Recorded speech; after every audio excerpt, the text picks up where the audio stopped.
skills in the gaming. 1xBet. Look around. Screens are everywhere. They allow you to immerse yourself in another world, into hundreds of different worlds. Here you can be anything you want, and we will support you in this. OG, Team Spirit, 1xBet. If you are with us, you win. Hello, son. Hi, Mom. Pretty girl. This is Eva. Nice to meet you. Thank you very much. Your dad's just making his favorite dinner. It's duck. Come on inside. They're all probably too gruesome to tell you while you're eating at the table. How's your food? Is everything okay? Good, good.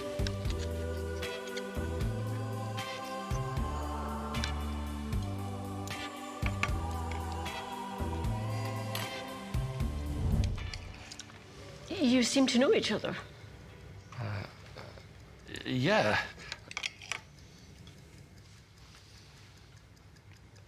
This is the new ambassador for 1xBet. Oh, I see.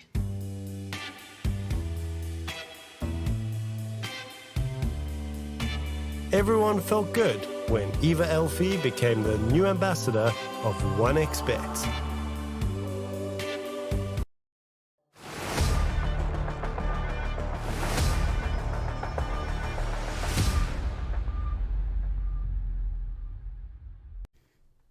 Well, everybody, it is the moment you've been waiting for. It's the Grand Finals hype as we're going with the regional series and IHC and Talon, who have made their way all the way through to this final moment, this final series, and to play for that $25,000 for the victor. My name is T Panda. And he is joined by Yips, because he is disconnected on my screen currently. I hope he is not on yours. But I got a feeling that he might be. So, we are going in with IHC versus Talon Esports. And this is, I think, not quite the matchup that people would have expected. We would have maybe wanted to see Bleed here. We would have wanted to see Execration here.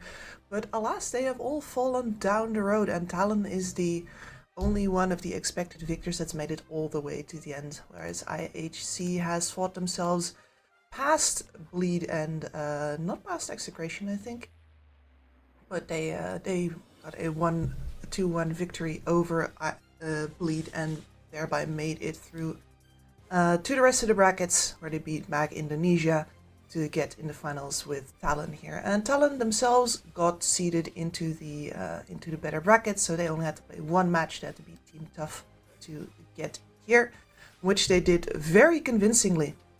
And that makes for Talon a very, I want to say, smooth road towards the finals. They have barely had to cop any losses, only dropping just a map here and there, whereas IHC has had a lot more trouble, and they have lost to Talon in the group stage previously as well.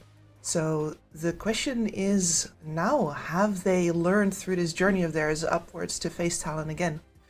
Have they learned how to beat them this time around? They're gonna have 5 games to do it. We're going to have to see.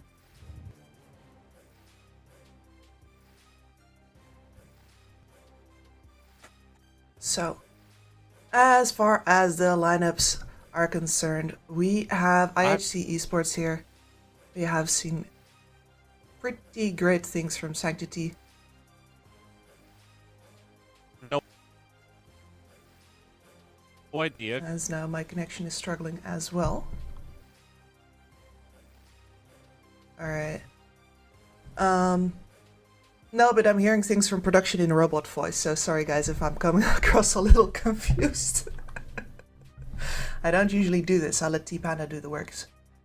But we've got Sanctity here, which is, I think, one of the standout players for me here on the mid lane. He's going to have his work cut out for him though, going up versus Chuan. We've got Sit, we've got Ace, we've got 11 and 4, 2, 3. And want to point out Ace here as well. It seems like all of the players with the Ace name are doing really well, and we've seen some phenomenal work from this man, especially on Lion earlier in the tournament, but he's been owning it up on Hoodwink and Rubik as well. Great stuff coming from him. And then over on the other side, we're going to have Talon Esports. You know these guys. You know Akashi. You know Chuan, who has been on a resurgence after his time in Alliance, I want to say. And I'd like to quote Milan here from yesterday, who was like, yeah, that whole Alliance business, that was Alliance, not Chuan. He's a top tier player and he's gonna mow straight on through. So I'm very hopeful to see him continue that trend. It's always good to see good players get back into shape. WS, Jokam, and of course Ponyo, all the way over on the supports. And this squad has had, as I said before, very little trouble making their way through the rest of their opponents. There have been a lot of close games in this tournament, but Talons have not been those games. As we wait a second here to get the draft ready to go, and maybe also my co-caster. But yeah, matchup today for me is definitely about how much has IHC learned since facing Talon the last time, and maybe they have managed to scrim them as well. In the meantime, you never quite know about that. I imagine not with an ongoing tournament, but then again, if neither team takes it particularly seriously, they might have. And the ball is really in IHC's court here. They did very good versus Mag Idea, which is the team that I personally thought was the dark horse to get to the finals. So they're getting there. But the question is, of course, is Talon just a size too big for them?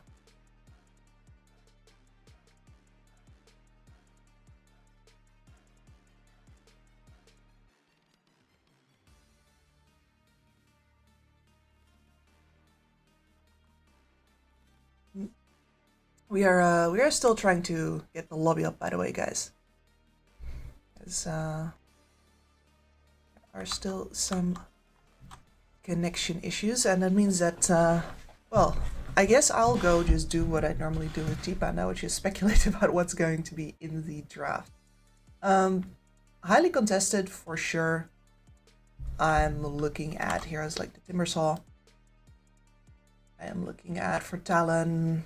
Talon has been drafting pretty meta, I'd like to say, so Doom certainly high up there. The Lion as a contested pick, Rubik as a contested pick. Whereas for IHC, they've been looking at a lot of tinies lately. They've tried some unusual things with a Shadow Demon Kunkka, for example. So we're going to see something quirky coming out from them, most likely. They've been very focused on especially getting a +4 with a lot of agency, and getting themselves a mid that can make plays, can roll and brawl. Whereas for Talon, they've been playing, I don't want to say a little bit more greedily. It's one of those things that happens when you beat teams in the lanes, is that you get away with more greedy picks because you know that you lane better than the other team. So yeah, there is a TA Slark line up there from yesterday, for example, with the TA also playing very active, Chuan being an absolute menace. So we're going to have to see if they think they can get away with that again against IHC as well, which I expect they will.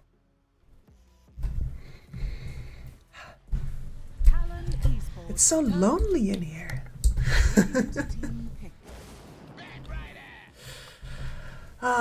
Anyway. First, a pickup. Bad Rider for Talon Esports.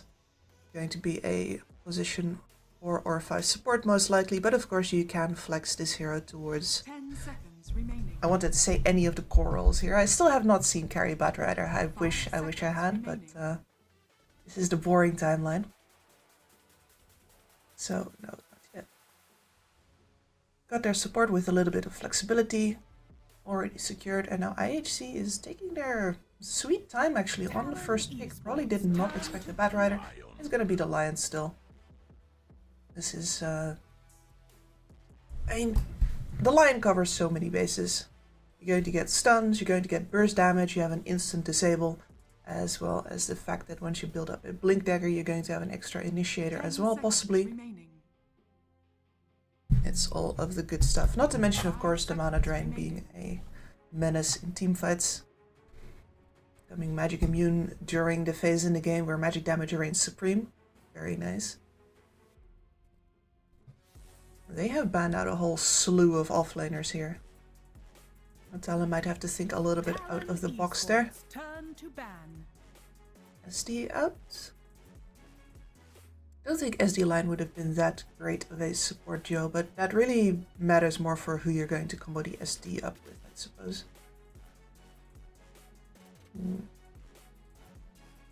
10 seconds remaining. IHC, the next picks. Radiant team ban. They're gonna have to figure themselves out an offlaner as well, now that everything's been removed. Radiant So, team pick Centaur's still Talon in. Esports. Turn We to have got... Oh, the Brewmaster. Okay. Alright. Versus a Batrider. I mean, in the days of Batrider core, that's not something that you would necessarily do. Just pick up the Brewmaster. You're going to get Lasso die before you get your ult off. But in this case, since you're remaining. looking at a support Batrider, a lot of these guys we've seen mostly as a follow-up. 5 seconds And remaining. it's very hard for a support Batrider to get the... hello there. Hello there. Good morning. I'm gonna be joining you Morning. today in the finals. Obviously the best match of the entire tournament. So lucky me. Turn to pick. Yeah, I was about to say, you've lost your bow tie. Yeah. Also just woke up. So Yeah. Oh, thank you for joining me. It was getting very lonely in here. yeah, I'm looking forward to it. It's been a while since we worked together. I always really enjoy it. I mean, obviously some Dutch power right there in the Southeast Asian region always required. No, we got out of there, I think. Yeah. It's better for the Dutch to comment on Southeast Asia from a distance. Yeah, I mean, yeah, one specific country we shouldn't talk about, but yeah, for the most part, we dipped on the region, or they forced us. Is, as is their good right. So, but now we get to commentate some really very crisp SEA Dota. And yeah, the Sven picked up in the first phase here, by the way, did not expect that out from Talon. They've been, as I said before during my my time waffling to myself, they have been very conservative about their picks. So Sven immediately on the board, plus the Mirana. Now they have the Lasso into Arrow, which is the combination that you do need in order to take that Brewmaster down before he splits, and otherwise the Sven can clean him up afterwards. Yeah, the Sven these days, the Superman Sven has returned. I still don't really know exactly why. Randomly, it just changed, and everyone picked it. Like nothing really changed about the hero, and they just, now it's like a third pick item most of the time for the Sven to go for the Superman build. Normally, you see like Ember Spears being picked against Sven, specifically for that reason. You Superman on the Ember, and he just jumps back to his fountain, and well, Sven's dead. Same with the wind range. You gotta be really careful if you go for the Superman play. Exactly. She is going to drag you right back on into her team, as well as the fact that you're going to have to build an MKB at some point in order to deal with her, which is not high on Sven's shopping list whatsoever. It is not the greatest, so you could also go Nullifier, but once she hits level 25 it becomes kind of moot. Winter Wyvern, always great against Sven. You save someone, the wind secures. Anyone who stands next to Sven's dead. There's not really much you can do unless you go for a saving hero of your own. But considering it looks likely that Talon have their two supports already, even though Bat could be flexed in that regard, it wouldn't be a bad flex. Considering what IHC have, I think Batrider Core could work really well this game against Wind Ranger. The two supports can't do anything against Bat. No, it's very hard to stop him off, especially if, as you say, you're playing a core Batrider. He's going to have a BKB at a decent point in the game. And there's really nothing you can do except Winter's Curse him, which is not what you want to do in a game that has a Sven in it. He is going to wait until you use that. Also, could go, if you go for a core build, Witchblade, which again helps against the Wind Ranger, because it's the true strike on the first hit. that always does a good job. Obviously, in this patch, it's all about the Mage Slayers, and who is going to pick up the Mage Slayer, we'll have to wait and see, because that's not a Mage Slayer builder, but it is also still kind of flexible in their approach. Yes, still is. They have been running this core mostly. I don't think support Kotl is really in a great place right now. So this is just really all about adding. They have got the physical burst already. Now they're going to add the magical burst as well. So it's the fact that this allows them for an option to fight from range instead of hard committing with that Sven. They can poke and prod at IHC's lineup a bit, get some vision with Kotl blasts, and hopefully force IHC Esports to go in, which is your ideal scenario, as Talon is waiting for the Wind Ranger, for the Brewmaster to come forward, so you can lasso them and blast them down at your convenience. 5 seconds remaining. The one part always that I find dangerous about Kato Core is the damage output's very minimal. It's you get to a point in the game where Kato's got nice items, top net worth, but there's just no damage. The Sven is going to have to rectify that, or you're going to have to get an offlaner that tends to do that as well. Luckily enough, you're up against a lineup that is very squishy. The Brewmaster not so much, but the Wind Ranger, Wyvern, and the Lion die very quickly, so it should not be the biggest problem this game, unless they get something bulky to add into the mix, though. 5 seconds remaining. And what is left on the bulky front here? A lot of the big bruisers have been removed already. Centaur's always a nice one for the side that has the Sven. It's great to use him to get on top of the enemies, and the side that is against the Sven, it's great to run away. Yeah, Sven bad, right? I mean, Centaur feels almost like a shoe-in here, honestly. We're going to see if they agree with this. I think it's wild that Centaur has gone from like literal first pick material at the start of this tournament to we're going to see about that at the end here.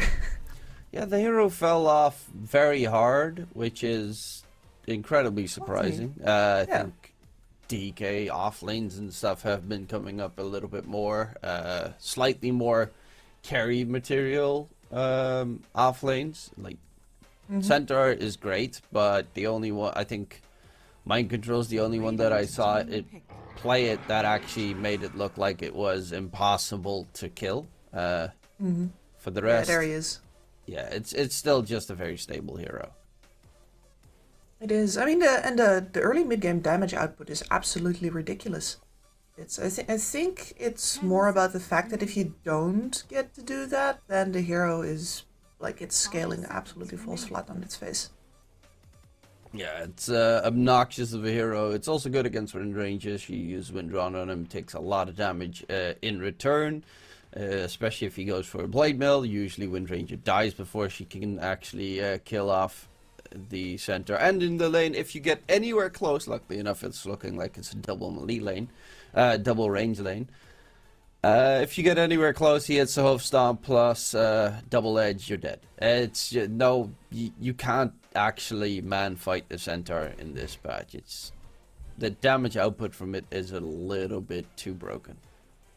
It's a bit nuts, yeah. Now we're waiting for the answer to the Kotl. People have done Zeus. Okay, we're doing Ember, which is, as you said before, a very nice way to react to the Superman Sven. You can definitely do some some tricks with that. Bring him back home. Yeah, and he's also lading it against the Kotl, so you're gonna get farm. That's one of the big pluses of playing against the Kotl. If you know that it is Kotl, obviously they could still have swapped in the Bat Rider, and then you could have been surprised. But whatever you put in the mid lane, Kotl's not going to bully you out. You just have to sidestep his Illuminate Blast, and you get all the farm that you need. And that means the Ember is going to have a pretty good time.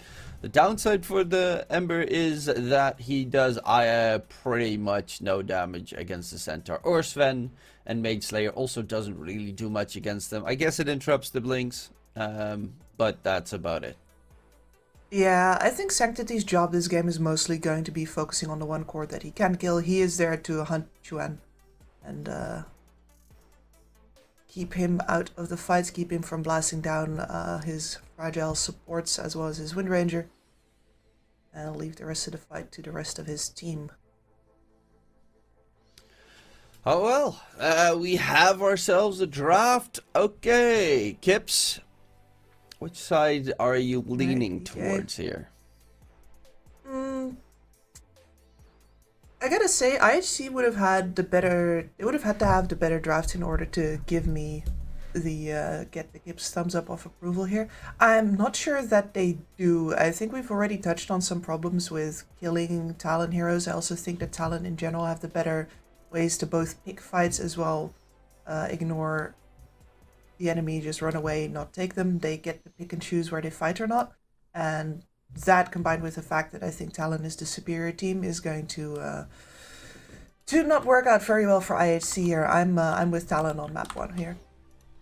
Yeah, I gotta concur. I think draft-wise, they're looking really solid here on the side of Talon. I think, you know, I was talking about, oh, Kato doesn't have much damage, but I'm afraid that the Radiant doesn't have enough damage to kill off a Centaur and a Sven. Yes. This game, and it's going to be a little bit rough. Like the same thing with you mentioned it previously. You've got a Brewmaster, great hero, but once that God strength comes out of the Sven and he has a BKB, he just 2 hits the pandas and he splatters. Yep. Exactly. There's a lot of tools in the toolbox of IHC, but the fact is that they're just going to have to get farm in order to actually get any damage out of their Wind Ranger, of their Ember. And if that doesn't happen, they're up shit creek without a paddle. But if that does happen, they might still fall short, which is the scary part. Good observer word placement in middle so far. Right on top of each other. Who's gonna get the counter? Oh, they are pretty close on the dire side. Maybe we get to see an initial fight for the bounty runes. Mm-hmm. Ace has a sentry, but it's not available to him currently, only in a backpack. Say's busy on 2 bot. fights. Oh, this is hard for the observer, but it's harder for the Lion. That's going to be first blood secured for Talon. And nothing happening on the other side. Looking to be 3 bounty runes for Talon plus a first blood. That's not a bad start. No, absolutely not. And that's a first blood on your Sven. He is going to be extremely happy with that. Just immediately flying in, or well, walking in, I should say at this point, the Gloves of Haste. I'm all for giving supports the first blood, but that's just me. They can get the extra regen required to sustain the lane. Oh. Yeah. And that does mean, by the way, that we have 11 on the off-lane Wind Ranger here. And 423 is playing, is that a carry Brewmaster? Okay, that's some Ramsey stuff. That's old school. I was always wondering when I get to see the Brewmaster safe lane being picked up, because technically with the 3rd skill right now, he should be able to, but no one freaking does it. Yeah, I mean, this is all about the fact that he actually gets to have some really good passives later on, depending on of course what way you go for. But evasion surely going to work out for you this game versus the Sven. We've already talked about that with the Wind Ranger. Now we're going to see earn into Radiance here, hopefully for him, and then after that, I guess it's the good old the Basher, isn't it? Yeah, definitely curious to see what kind of build he's gonna go for. Radiance does seem to still be on his mind, as kind of expected. He just farms really nicely with it, and it goes on the Panda when he splits. All the auras are nice. AC is obviously another item that the hero likes to build a lot of the time, but considering you're going more of a... I mean, you're going to have to deal the damage this game. That's just straight up it. Yes. Then I'm curious... Which is a little bit of the concerning part for me in switching the Brewmaster to the safe lane position, right? Because Wind Ranger, we know she's got damage output. That's kind of the only thing she has. But she's on the off lane now. Yeah, but the plus is Wind Ranger will always do damage. And Brewmaster might not do so. So if you focus your attention on the Brewmaster, Wind Ranger will be able to kill off a support Brewmaster. Might actually kill off a core, because right-click Brewmaster with the third pass he's can scary. do a lot of damage. No, I buy that. I buy that. That is a very good way of looking at it. Like, who is going to scale with just the levels here, or who's going to do better with that in this game where we're clearly short on damage? Yeah. This might just be the way. Well, Let's see what works out for them. Mid lane is going even Stevens. Honestly, there's zero attention required in that lane. Unless rotations come in, I don't think there's a chance anyone dies. Yokam, making sure that there will not be any creep pulls, plus even sniping the courier. Making up for his attempt last time. But currently it's looking pretty A-okay for Talon here, even though creep-wise they're about even. Sanctity fortifying the creeps in mid just to piss off Chuan a little bit more. Yeah, it's psychological warfare, very necessary. And I mean, the Sanctity is prepping for a game where he's going to be hunting this Kotal. Yeah, all the time. he gets Mage Slayer, Kato does no damage. It's all gone. What I'm wondering about then is who is this Batrider going to focus on? Because he's got 3 cores that could all really, you know, use a lasso to help them with the dying. Honestly, I'd probably go for the supports. The cores are annoying, but I think the supports are the most dangerous on the IHC side. Lion and Winter Wyvern can really redirect a team fight with their control. True. Sometimes there are so many Lane. good targets that there's none good targets. A Panda walking in him trouble. down. Can he get away? Yes, he can. He is still very tanky with the Cinder Brew. Cold Embrace comes out. They actually want to go back in because the Cold Embrace was used, and that might have been a bit of a mistake there from the Wyvern. Oops. Thought the Embrace would heal him up enough. In comes Ponyo from behind as well. Wyvern trying to fly over the hill, and will he get away? No, he will not. Actually, if he got out of dodge there, Roche would have smacked him, but good rotation coming out from Ponyo, and slight bit of a mistake from the Wyvern. Yeah, I'd say you wait until he's hidden in the trees before you do that. The Firefly was still going, so they felt they could still keep on running. Dangerous stuff against the Centaur. Because it's one of the few heroes that can also just tower dive at this stage. Yep. He's got like base 9 HP regen or something. Yeah. Hero doesn't really care about your tier 1 towers. Especially not now that he's got the Helm of Iron Will. That's gonna be huge. Meantime, in a mid, Sanctity has hit 6, so this is where it's time for the supports to get involved on the runes. Sanctity with the shield rune picked up completely on his own. Ace did not move from the top lane. Sven got killed top lane. Obviously, it's not an easy lane regardless. You're playing against double range, and your lane support is Mirana, which is only good if you get a stun in and then Mirana hits the arrow, because there's very little people that can make that lane look superb as it should. There's a stun into arrow. Wind run's about to end. Is going to go for the TP out, and Coddle has no way to interrupt it. Really well done. Instant TP, and now Chi1 has to take the gateway to make a play in the bottom lane. Yep, and he's going to be fishing for this one for a while still, because he has that urn. You want to get the opening kill. Brewmaster doesn't have split anytime soon.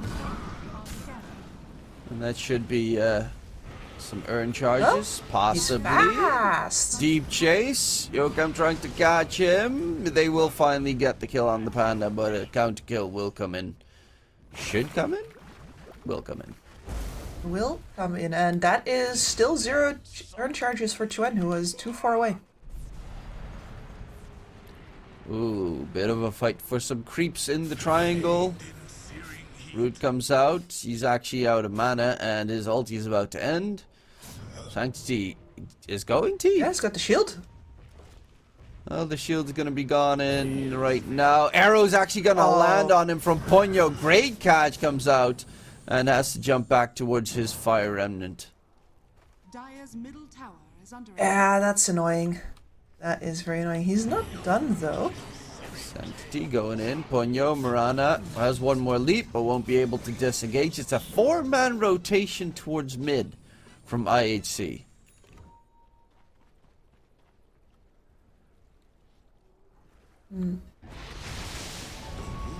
They're still contesting these creeps over on the side here as well. Jokam is going to claim He's them for going his for own. the Wyvern. Can he kill him off? Center Stampede. The Wyvern magic wand will be just fine. They get the counter kill onto Yokam, and the arrow just barely slithers on by. It's going to be a nice kill coming in for IHC. That is keeping this game very competitive. Wind Ranger second in net worth.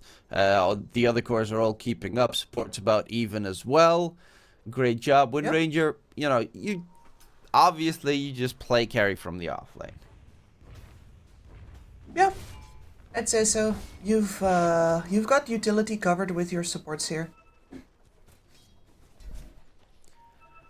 And there is, once again, if you do not play carry from the offlane, you're going to at some point lack the damage to take Talon down. It's a scenario that they see coming and decide to not take part in. It does mean that Sanctity has a lot of work to do, but you know what? There's some supports here who are easy pickings. Radiant's bottom tower is under attack. Yeah, they are easily getting some catches here. And another one comes out. Centaur Stomp is going to get dragged back. Illuminate Blast doesn't keep him alive. He is going to try and get underneath the tower. Still on the run. The Bruce Split's not going to deal enough damage, but 4-2-3. He's actually going in here. Center Stampede going for 3 kills, looking for 4. Wind Ranger on the run. Nice shackle shot, but is it going to be enough? Wind Run, try and disengage. Illuminate Blast not going to connect. Lots of damage in return. Ponyo is going to be the target here, but 11 will falter. Sanctity gets a sleight of fist kill, jumps back towards his fire remnant, will disengage. And they will get themselves a 4-for-1 trade up in that bottom area of the map. Great job coming out from Talon, and yeah, Bruce Split does diddly squat against the Centaur. Yeah, that was a little sad to see, honestly. And perfect example here of the fact that Talon really gets to pick and choose which fights they play. It's just once they have the Stampede up, it's like, okay, do we want to commit to this one? Yes? Cool. No way to disengage for IHC. Sven stuff. All he can do is chase after you and right click you. Kinda like an Ursa. Yeah, it's gonna start hurting, though. It's gonna start hurting. So they need the Radiance up on IHC for sure. Get actual damage output out of the fact that the Panda will at the very least live for a while. As, yeah, highlighted here, there are earn charges on this Cotton now, and he is sneaking in from behind. 423? Not quite sneaky enough himself. 25 seconds for his split. Needs help. Does have good defensives though from the passive. Nice. Finger comes out. Kill gets secured. Going in for Ponyo next, but it will be a 1-for-1 trade. They keep the Panda alive. Spirit Vessel onto Sanctity. Needs to be a bit careful. Mirana ulti is being used as well. Nice dodge there from Sanctity. Very close to being taken down by the Illuminate. Radiant's courier has been killed. Yeah, that was a very necessary remnant dodge. Radiant's middle tower is under attack. Dead as a doornail otherwise. And yeah, that is Vessel now completed on the Kotal as well. So his damage output is pretty much at its peak. Yeah, it doesn't really get much more than this. It's like the next items, what? Bots, Octarine Core, maybe an Aghanim Scepter thrown in the mix. It's none of those items actually give him damage. Yeah. On the other hand, though, the damage that he does have right now, we saw it on Sanctity just now, is very scary. Yeah. That Mage Slayer is going to be very necessary in order to not just keep himself, but also the rest of his team alive. They are, once again, chasing the Scuttle, but they don't have a finger because of the previous engagement. Yeah, and there's another Nice dodge. Stampede chasing away. Chi1 dies in the end still. And they will actually get a second one onto Ponyo. Mirana can't even leap out of there. Would not be worthwhile of the leap charges. Will be taken down. 2 kills secured for IHC. Center Stampede used from Talon. And a lot of other cooldowns as well. With TPs coming en masse towards mid. Great catch from IHC. And that's going to turn into a tier 1 tower. Yeah, very well done. Recognizing that as long as they take down that Kotal, they currently have more firepower. Dire's middle tower is under attack. Dire's middle tower. They're keeping the game really nice and even, which is surprising. You're playing against Sven at this point. Svens tend to be, well, insanely farmed, but the enemy cores are keeping up with one of the flashiest farmers in the game. Yeah, I'd say that's just for now, though, because the Sven is currently flying the Echo Saber pieces around, already directing his career to bot, because that is where he's going to TP, and we are going to see this bottom tier 1 tower taken down now as well. Talon already in position. If IHC tries to contest here, well, I would say I'd be surprised, but no, they have a Brewmaster with a split. And they've got Curse as well. You pop God's Strength, you're going to kill a teammate. Yep. It is a dangerous game for Wyvern, because I think most of the time he's going to be the target of the Bat Rider and the Centaur. So he needs to be very careful. Mirana, Invis, they don't have a sentry. A nice 2-man stun coming out. Sleight of Fist not going to keep him alive. And Sanctity is second, 1 down, 5 kill streak picked up by Chi1. That is huge. Yeah, you're playing against Mirana, you've got to have sentries all over the place. Yeah, for sure. And, well, there's a little bonus kill. And instead, bot tower Talon now gets mid. This is the best possible outcome for them. Beautifully done from them there. Much like IHC knows they gotta take the Kotal, they know they gotta take the Wyvern in order to get themselves a secured fight. That's exactly what they do. Panda, top side, Ponyo is here, he's taking some heavy damage, doesn't want to use his split. Might be forced to use it, luckily enough that hit does not connect from the Illuminate.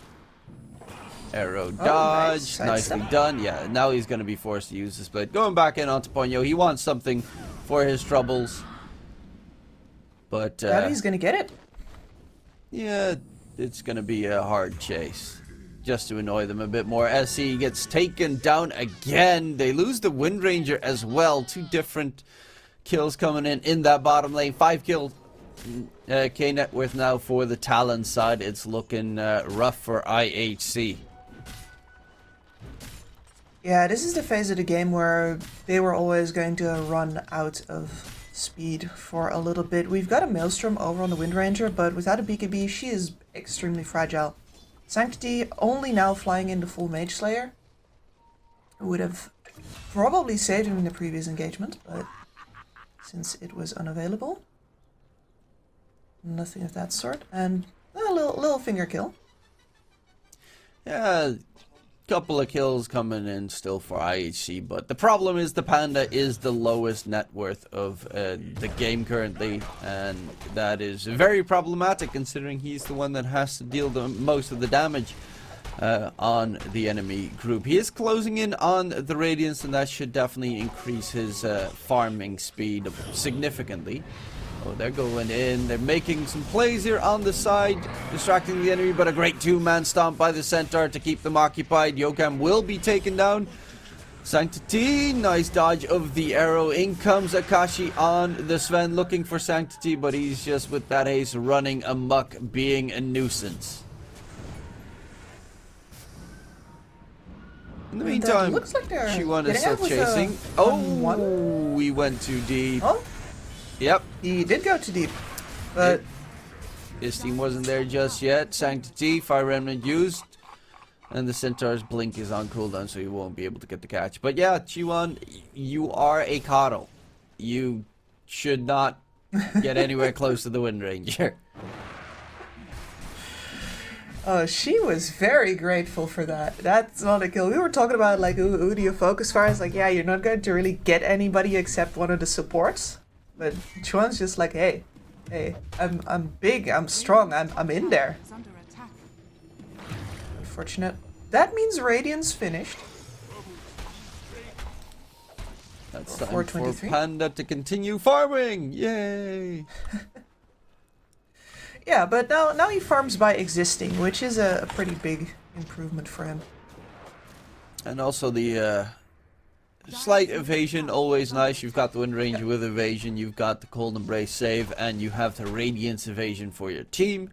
Especially once Bruce Split comes in, will be pretty handy against the Sven. As you mentioned previously, it's going to pretty much force him at one point to get an MKP, which he doesn't really want to get. Nope. It's not really an item that the hero likes to go for, considering he already gets a stupid amount of damage from his ulti. Yeah, it feels so... Could go It doesn't Bloodthorn do anything for technically, your but kit. Yeah, Bloodthorn is... The problem with the Bloodthorn in this game specifically is that everybody has evasion. It's Yeah. like you're going to be using it on, well, the Wind Ranger then probably, but that still does not help you with the Panda's evasion or the Radiance evasion bonus. That is indeed very true. But he needs to get the Aghanim Scepter as well, so that he can get on top of the Ember, Wind Ranger, Top tower has the fallen. supports for that matter. It's a fun little puzzle that Talon has to solve here. I mean, Gotta do something no about matter the what, evasion. they are still the team that is way scarier. There's going to be a lasso Yes. coming in, arrow connects as This well, God's Rank, boom, scary. dead. That was quick. There is no vision on the Radiant jungle for the Radiant side. There's just none. Everything that's in that area is all dire. 11 They're top correctly side. sending in the hero with the most escape abilities on the most dangerous lane, and they just didn't count on the fact that Talon could and would TP in en masse. Yeah, I especially... guess the only positive is that Roshan's moving to bot now, and the God Strength has been spent, so you're not going to lose Roshan off of this. To be fair, you most of the time want to kill Roche when it's dire side anyway, because who cares about the banner? I know that there's some people that are like, oh yeah, the banner is pretty okay. No, she's way better. Cheese is by far the superior option, but sometimes what you just want is an Aegis in your pocket. Yeah, that's true. Though it's not like the Sven has a really good love for the Aegis. It's probably one of the worst Aegis carriers in the game. He is one of the less happy ones. It's like the Terrorblade, right? If you don't have your transformation, you ain't much. It ain't sublime. Nice ancient stack there, Chuan. With the bots and the Spirit Vessel as his only two items. Is going for the Aghanim... no, wait, that's the Sven. I was thinking, is he going for the Aghanim Scepter? Could be. It's not a bad Ags game against Panda. Yeah, he is also going for the Aghanim Scepter. It's great against Panda, and in general, they have horrible heroes to kill off the Will-O-Wisp. Yep. It's going to basically force 11 on this Wind Ranger to the forefront, as they have found a Centaur. That's not who you want. Nope, he's gone. And in return, there's going to be the catch onto Sanctity. Quick kill with the Scourge onto a hero, but it actually interrupts 11's windrun attempt to get a kill secured. Bruce Blake comes out as well. They already got 2 kills on the die side. They're looking for more. 11's BKB about to end. He is stuck inside the trees, and that's another kill secured. SE on the TP, not going to be able to get out with that Centaur Stomp. Well, they might swell right in front of the Roche Pit, get themselves that Aegis you were talking about. Oh, if you look up lack of damage in the dictionary, a picture of that team fight comes up. Yep, that was also a Winter's Curse with 2 targets hitting the Marana, and they couldn't even kill off anyone there. Yep. It's very sad. Clearly, they were not quite ready to focus fire one particular target, and I'm saying that unironically. There was no agreement on who they needed to go on, but it's very hard to call in general if you don't feel like you can get a specific target. With the Ember coming in cheekily at the end there to see if there is any Aegises for him to snatch. Ember, phenomenal Aegis carrier. You know what I would have actually liked, which could have been really cool for this game, because they went for the Ember last pick when they saw the entire Dyer's team. They knew there was going to be a Coddle in mid, so you're going to get free farm anyway on whoever you pick. I was thinking maybe they could have just put the Wyvern as a mid laner. I know it's not... Normally these days it's either support or off lane, but that damage from his Aghanim Scepter against Strength Cores is insane. Yeah, I don't disagree. I do think that means waiting for a Winter Wyvern that you couldn't go Radiance on Brew. You would have fallen into this mid-game hole even harder, but on the other hand, you would have had 2 deep scaling cores. Yeah, now you have... 0? I'm like, okay, I can see Wind Ranger do damage. Not really against Centaur, Sanctity. though. Oh, Sanctity. Superman comes flying in, and down you go. That's a second kill in that mid area. Tier 2 tower to be secured. They still have the Aegis.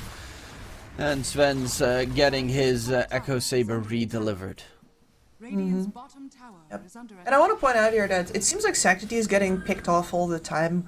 It's easy to blame a player for that, but he is the core with the most chance of escaping. He needs to be the one on the more dangerous lanes.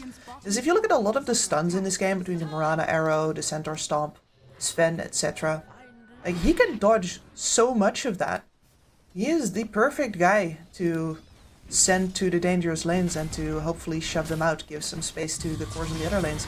Unfortunately for him, he hasn't actually been able to dodge everything that's been tossed his way.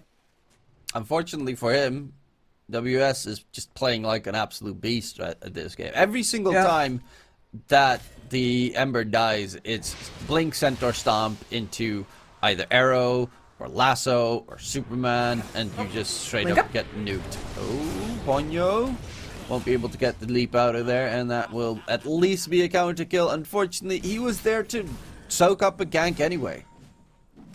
Well, they got a little bit of vision up.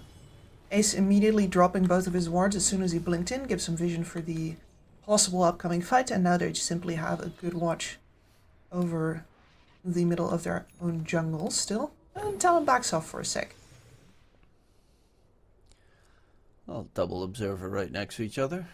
At least they got some jungle vision now. Oh, that's some juicy stacks for Akashi. Is pretty much done with the harpoon as well, so another way to get on top of his enemies. That just feels great. It doesn't feel great that they didn't kill off the Tormentor yet, but the supports are absolutely terrible for the Shard this game. Another Sanctity kill. Yeah, I was watching the minimap and I suddenly saw WS hiding in the trees behind Sanctity. I'm like, okay, that's dangerous. And then Sanctity disappeared off the map and I'm like, he's slighted, he's dead. Yeah, they're too good on the chase. WS popping his BKB pretty early, but Akashi came through on the TP and they will get another kill secured. to take out the last 2 remaining outer towers, because you want to make sure that if you kill the enemy team and you're in front of their base, you can take megas completely and not be stuck with, oh no, there's a tier 2 tower still in another lane, I can't do anything. Yeah. Gotta clean up the map Radiant's top tower is first. under attack. And it's very systematic how Talon is doing this, right? They retreat, spread out a little bit until their heroes are back up, and then they start fishing for a kill on the lane that they want to end up pushing later. They get that kill, pop God Strength for it, get the tower. What is there an item that could save them at the moment on the Radiant side? Is there any change Dagon up they 5. can make? I mean, well, obviously Dagon 5 is always the answer. It is, but I'm also not kidding. It is one of the solutions that I've seen teams use when they are like just frighteningly short on burst damage and they need something. I think the problem is most of they can't respond. They die within like a second every single time. Another Mirana ulti coming out. He's slighted. Sanctity lasso into big jump into death into ace into. Look Kinda who's committed. left. Winter Curse gets used. No, that's not who you want. No, that's probably the... Yeah, don't Winter Curse Akashi. He doesn't really care. The Wind Ranger ulti coming out. Akashi actually taking a bit of damage here. Shackle Shot's nice. He's taking a heap of damage. Will Akashi finally die? Yes, he will. She got him. But it kind of does cost you your entire team in the process. This was the honorable way to go out. Going in This is, for Panda, who was left behind. Wait, Panda didn't have Shard? Or was that the only brew split piece that he still had left? There was a Wind Panda sitting all the way back. Why? He has Shard. Why was... Yeah, Okay. I'm not sure. I guess 423 might not have as much experience playing Panda as I would have expected. I mean, he's not an offlaner. Neither was Ramses, but he played it before it was cool. Dire's top tower True. is under attack. I mean, Ramsey's had some ambitions of being an offlaner for a while. Yeah, I don't think we talk about that. Yeah, the void that is your Eastern European safe laners in old EG. Yeah, interesting. I could talk about that for hours. Like, how did that happen? Why? Anyway, the saddest thing about that previous fight is that the Winter Wyvern just flew in the Lotus Orb. Oh, curse, interrupt the TP. Otto is coming over, but that's, yeah. They have to use every ulti they have to kill him. But they do manage to finally get an 8-kill streak. That's 2 8-kill streaks in a row. That's a lot of gold that they managed to secure on the Radiant side. Yep, I go straight in the pocket of Sanctity. I feel sad for him though, because what he's saving up for right now is a Lincoln Sphere. And that's not damage. Like, I'm well aware that being alive is damage, and having your Ember Spirit during the fights alive instead of dead is going to help them out a great deal, but It was either that I feel like or it's... Aeon Disc. Like, he had to get something. Yeah, it's true. It's true. You know what's sad? When the Dire side kills off Tormentor, their choices are the Mirana Shard or the Batrider Shard, which are so good shards for supports. Yeah, phenomenal, truly, for your, well, your DPS. Yeah, gotta get that output, the extra leap going in if you would possibly get it with... Yeah, no, they're terrible. It's probably one of the main reasons why those two... The only reasons for me, really, that I don't like those two heroes as supports is just the shards are just trash. Yep. You're going to end up getting shards. Well, there's the banner. The also big downside of going for Radiant, you first have the banner on the Radiant side compared to Cheese on the Dire, smoke. and you have the Refresher Shard compared to the Aghanim Scepter. It's just Radiant versus Central meh. first. Like, 423 is like, I know I don't want this, but at the same time, he would love to disable the Blink Dagger. That almost went Blink, wrong. blink. Superman in. Cold Embrace. Great save, but it's not enough. There's going to be another Winter's Curse to hold the Sven out of combat while his BKB ends. Lift him up in the sky. Sven is out of the fight for the time being. They're looking for some targets. Punya's going to get taken down, but Superman comes flying high. Down onto 11. Wind Ranger is dead. Make that a second. The supports have fallen on the Radiant side. Sanctity's on the run. No Fire Remnants left to get out of dodge, and that is Sanctity. That will be cleaned up in the process. Buybacks aplenty from both sides coming through.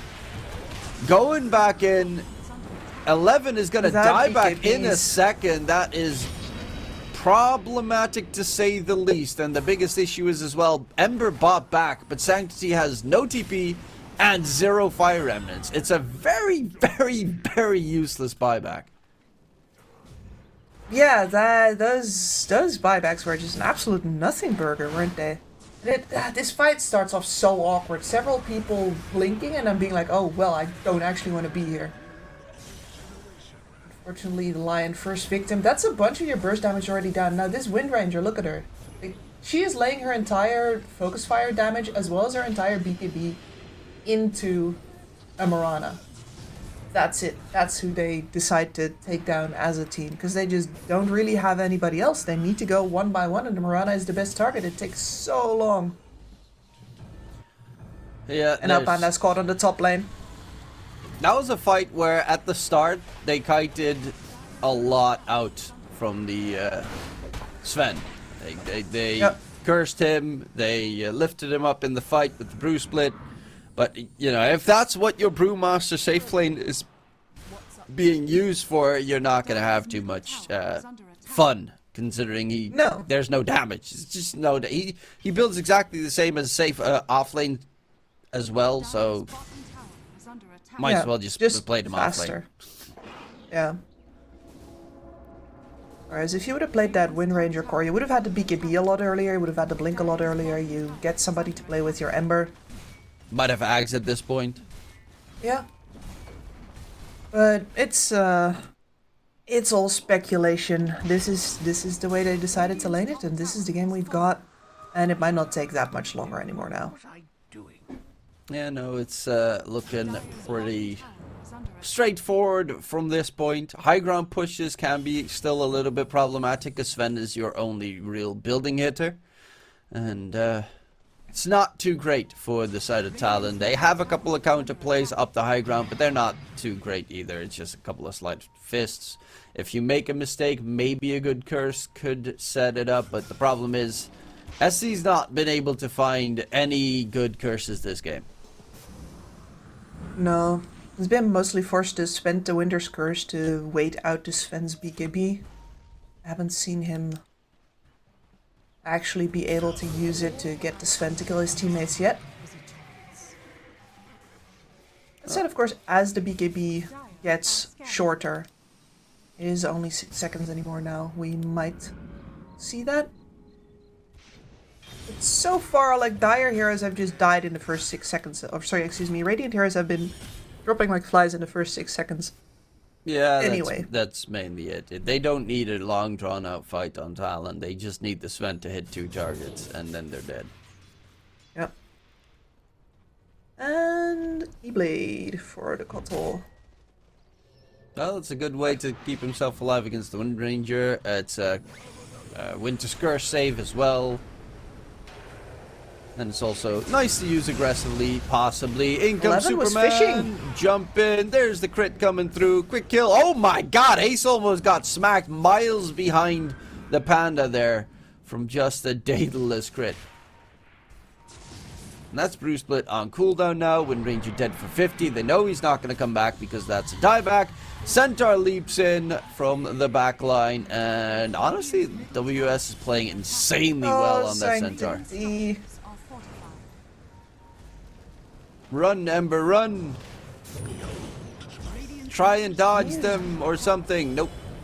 Okay. Saved because of the E-Blade. Saved because of the E-Blade? Maybe? Dodge and weave? Spirit Vessel? Taking him down? No. Yeah. He does the Spirit Vessel. Beautiful but futile. It was nice for the highlight reel attempts. Radiant structures are fortified. But now there's nothing more to block them from taking the enemy racks. Radiant's Panda's going Refresher Orb. Oh, might actually get a Bat Rider here. Nope. Doesn't have a way to get on top of Yokam. Radiant's middle barracks are under attack. So... sorry, you are not coming home to def your Rex. Nice shackle shot. Oh, the stop arrow! The curse gets thrown out. E-Blade save. They're just relaxing. Shiwan now doesn't have the E-Blade to try and keep himself alive, but there's a center stampede. 11 trying to get the kill.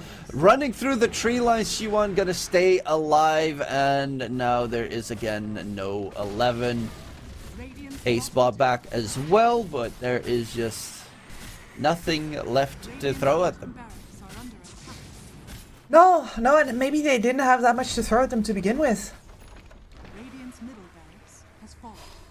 One last hurrah seems to be in the books. There is a Bruce split available. 4-2-3 charging forward. There's going to be the split coming out. Golden Brace keeping the line alive for a little bit longer, but the double edge is going to be enough to finish the job. Ponyo on the run. Will be chased by the Panda. Can the Panda get the Ponyo kill?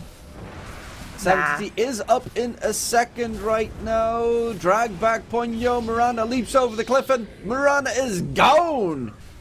GG gets called, and that is game number 1 in favor of Talon, and it was they made it look easy, Kips. They sure did. That was... They didn't really hit any snags on the way. There weren't...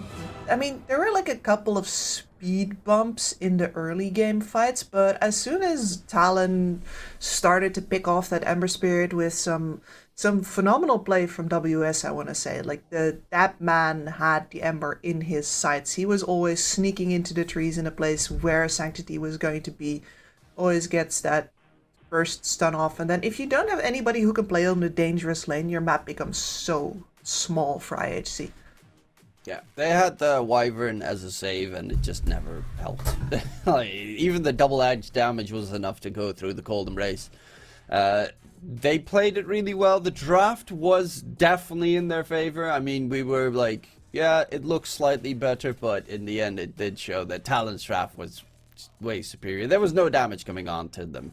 Their 2 main cores died both, well, I say 2 main cores. The Sven and the center both died once when they were completely out of position, and they threw everything in the garden sink at them, and they finally dropped, but yeah, just too little damage. You need to have at least a core that does damage in that situation. The Ember last pick, you know, it wins the lane. He did really well in the early to early mid game. On Sanctity, made a lot of plays, delayed the game, pushed it back, but I don't think that was even in their best interest to delay the game against the dire lineup. Great job coming out from Talon, and this finals is spicing up. It is, yeah. I'm pretty happy with how well IHC played under the pressure. They kept making plays, they kept attempting to do the right thing, they got a couple of counter kills, and I think if they fix their draft, we might get to see a couple of more interesting games going. Yeah, hopefully this best of 3 will end in 3. We'll be going towards a break. Don't forget to tune in here on the Relog EN2 channel. My name is DK Truman. I was joined by Kips, or at least it was Kips, and she was joined by DK Truman. Have a wonderful day, and we'll see you after the break. 1xBet and Eva Alfie present betting on all esports events on the website and in the 1xBet app. 1xBet. Play with Eva.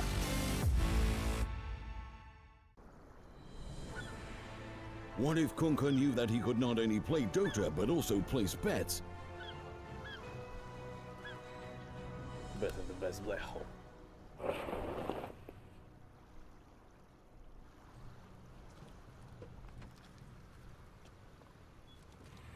1xBet, bookmaker company.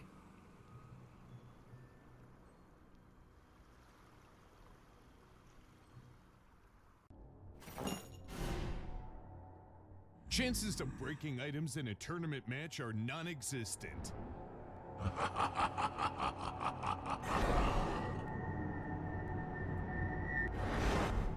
Chances of winning at 1xBet are always real.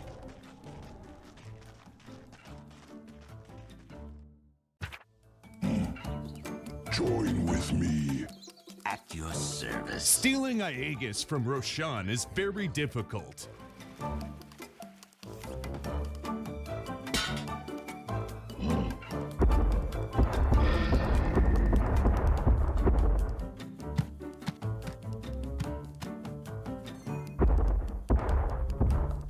Winning at 1xBet is super easy.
your skills into gaming. 1xBet. Look around. Screens are everywhere. They allow you to immerse yourself in another world, into hundreds of different worlds. Here you can be anything you want, and we will support you in this. OG, Team Spirit, 1xBet. If you are with us, you win. Hello, son. Hi, Mom. Pretty girl. This is Eva. Nice to meet you. Thank you very much. Your dad's just making his favorite dinner. It's duck. Come on inside. They're all probably too gruesome to tell you while you're eating at the table. How's your food? Is everything okay? Good, good.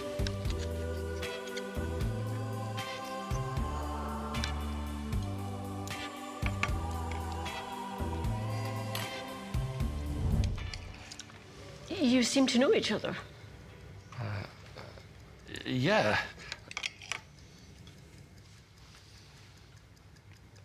This is the new ambassador for 1xBet. Oh, I see.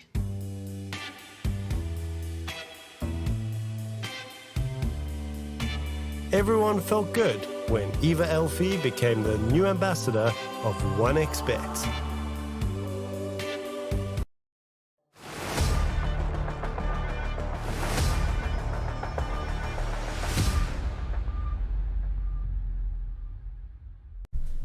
And so we have it. The Talon takes the lead here in this best of 3 in the grand finals, with IHC left to lick their wounds. And DK Truman also came over to cast. Thank you so much for backing up, because I had a bit of a hiccup with my internet card, but everything should be back in order as it should be once again. It's T-Pen and Kips for you people. Hey, are you pumped up? Are you ready for this one? Kips, we want to see the Mongolians still fight back. I was looking at that game a little bit there, and I was wondering why the role swap above the lane swap, because I feel like if they did pull off the Wind Ranger carry, even if played from the offlane role for 4-2-3, you've got that player mentality stuck as your carry player, but now you had your offlaner do that work, and you have an offlane hero as your carry, and you're like, couldn't this be, you know, the roles could be a bit different despite the lane swap happening? Yeah, I absolutely agree with you there. There is a lot of mentality things, like a lot of instincts involved in which player plays which roles and what do they hone on top of that. And carry players are much more focused on damage output than, for example, offlaners are, who are about things like surviving and initiating and that sort of thing. So yeah, I think we would have seen a different game if we would have not swapped the lanes, but still swapped the players with putting 423 on a very, very safe, like, that was one of the safer offlane situations that he could have played. Like, Amrana Sven is really not going to do anything to you, as we saw during that game as well. So I agree, we would have seen a different game, but this is the way that they decided to play it.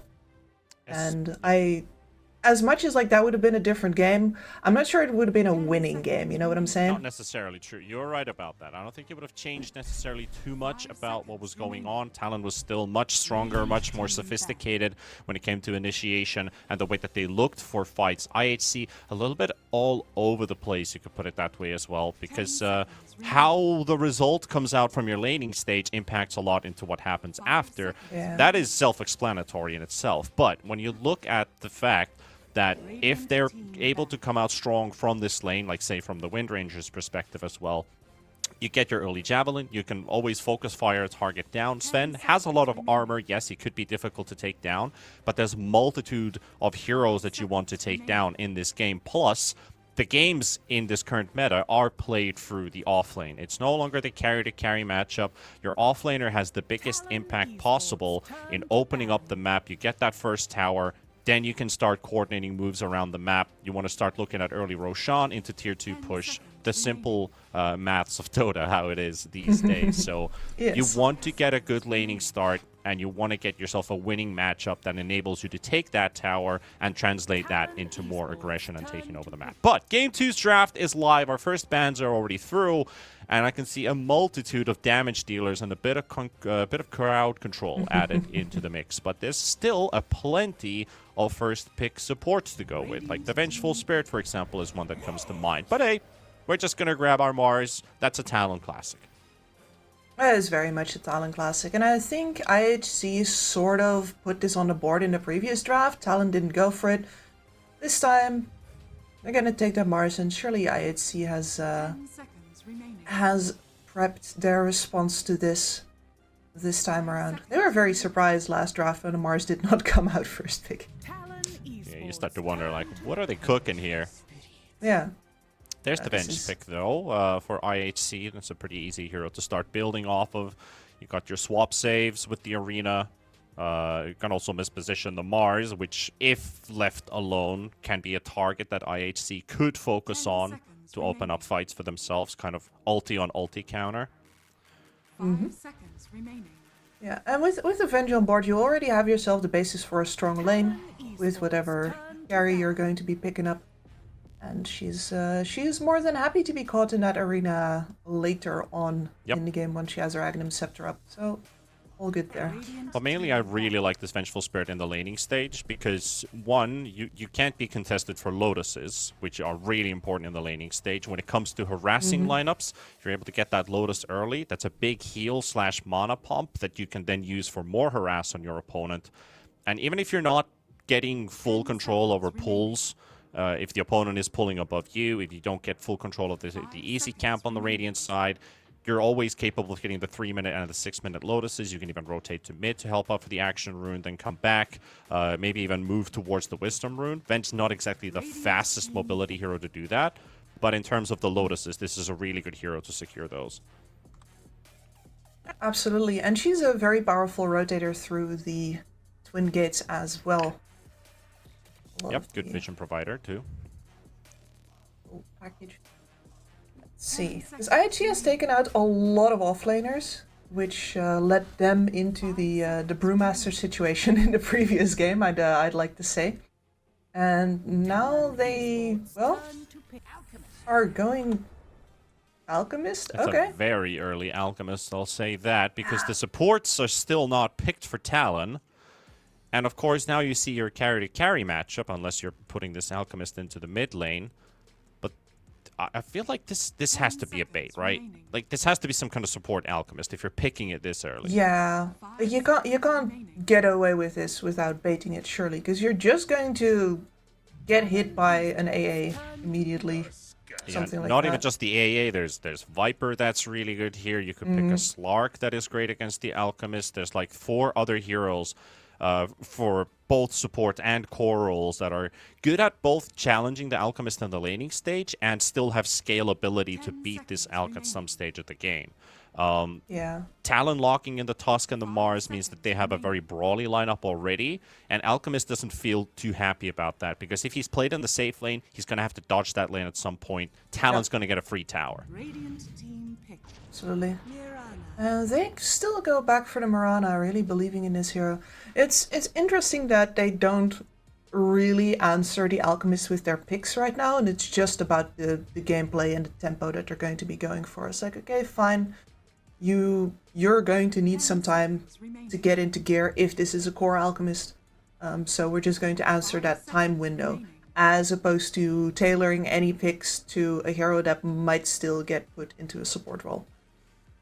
Yeah, they're not falling for the flex bait, but IHC they're gonna reveal their cards now.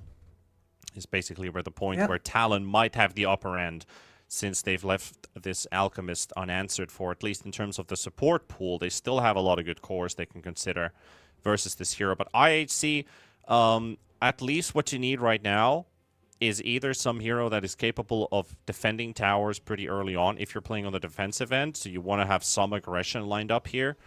You don't see the mid matchup, so you've got to be also careful about the last pick that they have. Is it a tempo controller? Is it something that also hits towers early? Something that, if you get a kill, you're able to convert into a push after. Something like a Weaver, for example. A hero that can also do some ratting around the map could work. But of course, Weaver, Alchemist, not really the lineup you're looking for, but the likes of Weaver is basically what I'm talking about here. No, and I think you're touching on the right kind of things here, which is that with this Alchemist, you're going to need, if it is a core Alchemist, you're going to need a proper 4 squad next to him that can take those early objectives, that has preferably some burst damage on board, to avoid the scenario where the enemy already brings their carry and you don't. That sort of thing.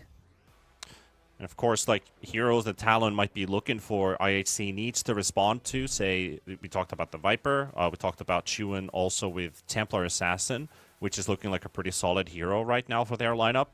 If they miss out on that, you have 2 heroes completely unanswered for. Now you've got the control, and you have a pretty strong laner out of this Brewmaster. Great harass, especially with the Cinder Brew. Now you just need something to utilize it with, basically. So we're probably seeing the off-lane duo here. You're not playing Brew Alchemist lane anymore. So this is looking like an Alchemist carry to me, which could get easily answered by Talon. But the Brew needs a pair-up. I don't think they're putting the Venge as a 4 here.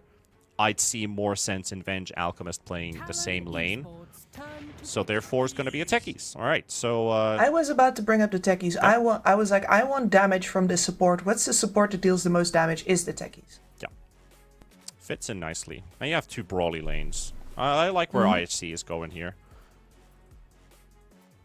10 seconds. This looks pretty good. We've got the Brewmaster, as you said, for the control. Venge for the control. Techies lays the damage out on top. Yeah, 2 supports, especially like the Techies is able to move around a bit more too. So you now have something that answers the Morana's rotations. That is another hero that's great moving between the portals, throwing long-range disables with the arrow. Also long-range right-clicks, which are really good with this hero. So Techies is able to respond to that. And there's your Alchemist versus Slark. You could kind of see that Alchemist is going to get countered by a core. Slark is your answer to it. He's stronger than Alchemist is in his power spike timing. So if we go plus 20, 25 minutes, Slark is already capable of fighting versus the Alchemist. It's his old school hard counter, let's put it that way. It's always been considered Slark into Alchemist, Slark win.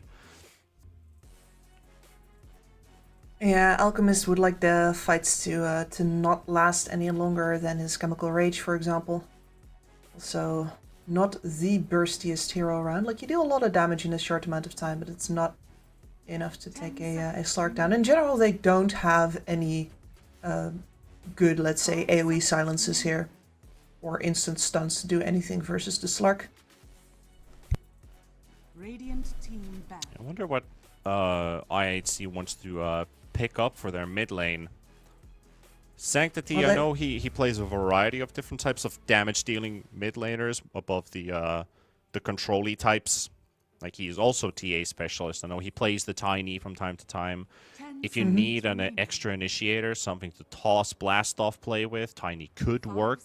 In this matchup, I feel like it's okay versus the Mars, or if Tusk ends up being mid, I think the Tiny is still good with that matchup. But we're banning a lot of range cores. The Puck, the Quap, the Caudle, even the DK also taken out in the first phase from the mid lane.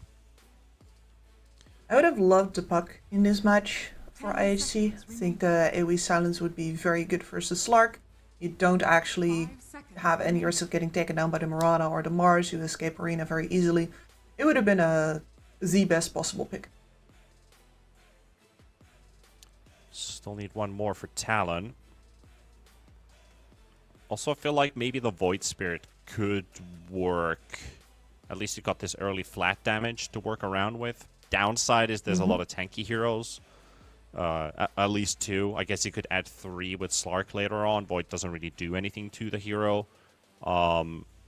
It's a pretty solid OD game as well for IHC. But Talon, of course, they need to pick first. Probably they could ban the OD here. I think Lina is also another hero that benefits a lot from Brew having control in fights, running in, giving vision, Techies stunning and slowing on the spot, Venge doing exactly the same thing as Techies does, plus the save. Lina could have some free reign in fights. Nah, there's too many jumpers. I'm gonna have to disagree with you there. It's if you pick a Lina here, the fight becomes very simple. Talon looks for the Lina, kills the Lina. Yeah, hence why I like the Venge Techies, why it would fit for IHC. You have ways of responding.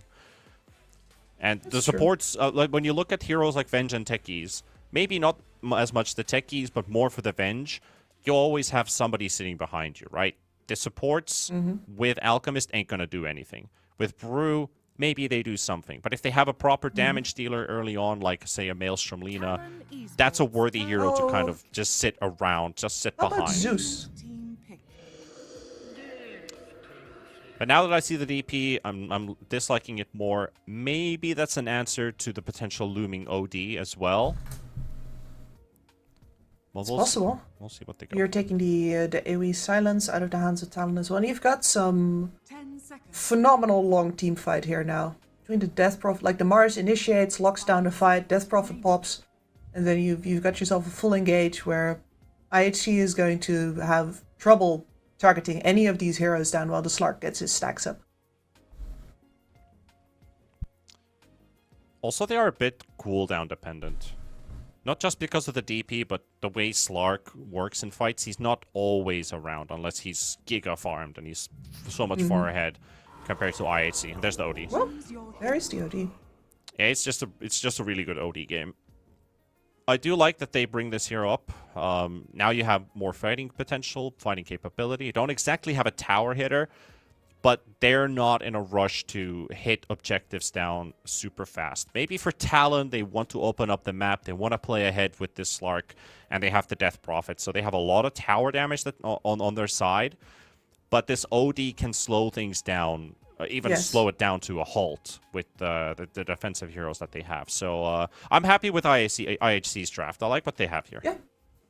No, I like the OD when you brought it up, and I think that this is exactly what they're going to need, because they're going to need time in this game. And the OD is going to give them exactly that. Saves for into the arena, for people who get caught by the Tusk. You do set people up for a Mirana arrow, technically.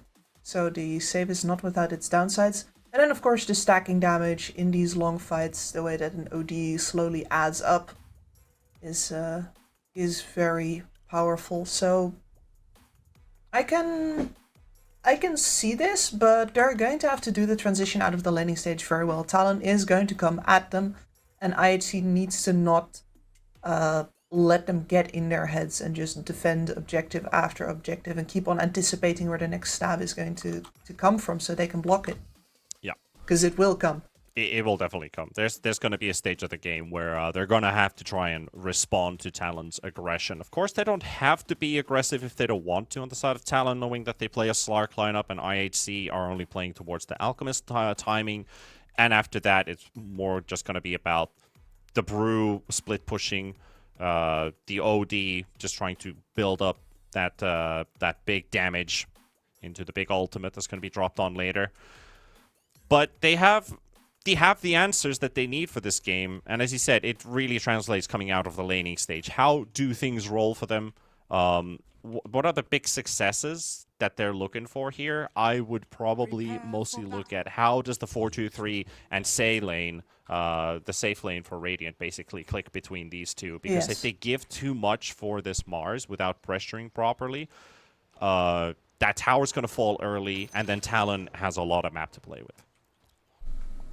Exactly, and you are running both the OD as well as the Alchemist, neither of them known for fighting on only a single item. So this is going to be a test for them in slowing down the lanes, and that is not just about reacting, that is also, as you said, about keeping people low, so they won't come for you in the first place. Pretty big matchup as well in terms of a payday, especially for IHC, a team that rarely gets to see big prize pools going their way. They have a chance to tie the series up and look towards that $25,000 from this 50k prize pool. They've already secured at least 15 and, of course, 50 points as well for later. But hey, the wins on Mongolia, there's something in the air. And the game begins. We've got game 2, ladies and gents, kicking off here with Talon and IHC straight from Mongolia, hoping to tie the series up. Talon, of course, looking to close things out. We don't want to watch it. Game 3 is what they're saying. We're going to close it out right now, take our win, and look towards the future. Let's see if they get to do that. This OD is certainly going to be an obstacle. Whose draft do you like more if you were a coach? Like, do you feel like you were successful in drafting either IHC's or Talon's draft? For IHC, you definitely had so much to answer with that last pick, and you couldn't really fix the entire draft with that, which is a rough position to be in. So I feel like Talon once again has the upper hand. They've got tower push. They've got ways to make the decisions about if they're going to go for the aggressive or if they just sit back. Time's on their hands with the Slark, but they also have the tools to make the game shorter if they want to. The one thing I was really worried about was the early Alchemist pick. In terms of where is this draft going to go? Is this going to be a game where this hero doesn't get to play the game at all just because the hero was picked so early? But then there are these cases where your first pick of the draft is going to have the most impact. Of course, it is the Venge support, so you shouldn't be writing too much along that. But there are a lot of first phase hero picks that just get completely unanswered for, while in bottom, Jokum has to soak up a lot of damage there from 4-3 and say, having that minus armor, the acid spray -3, Wave of Terror another -3. You don't see an extra ring brought up on the Mars, which you could have maybe built, like an extra ring of protection, doesn't hurt. Yeah, could have, but these days we're all doing the Amars. Like, what matters is stats. Stats with strength down. You know, we stack some more strength on top of that. Yeah, like he is building the Soul Ring, so he does have the Ring of Protection lined up. So I guess it is just about the early bracers, the double bracers that you get. Yep. Jokum Then you're gonna might be buy looking the at the same. chainmail first. Yeah. At least in terms of how the lanes have been going in the first 2 minutes, I've really liked the aggression from this Brewmaster Techies lane in the top lane. Really pushed this Slark back a couple times. He does have a maxed out stick, but he's constantly taking harass from this Techies. Ponyo also doing a good job keeping this lane back, while Akashi does have to farm under the tower. So 11, he's going to have that lane slowly push towards his general direction. But Mirana is constantly pulling at least the range creep. So this on the long run could be working in the favor of the Slark. All the small moves that are happening. Ace gets a courier snipe, fights with the Mirana here. Does have blast off and a grenade.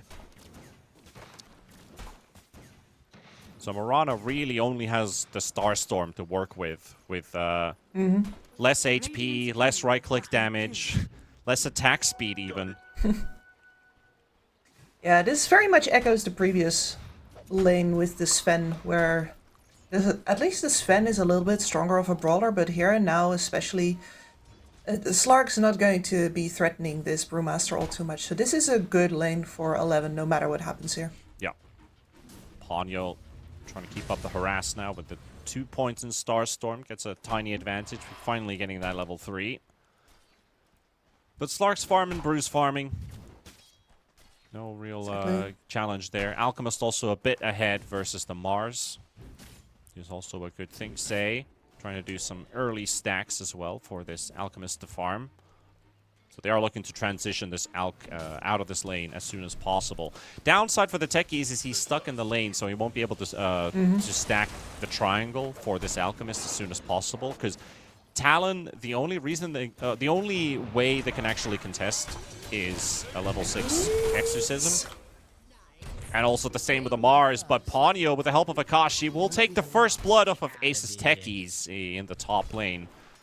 So yeah, that level 3 really working in their favor. They can also pressure the Brew out.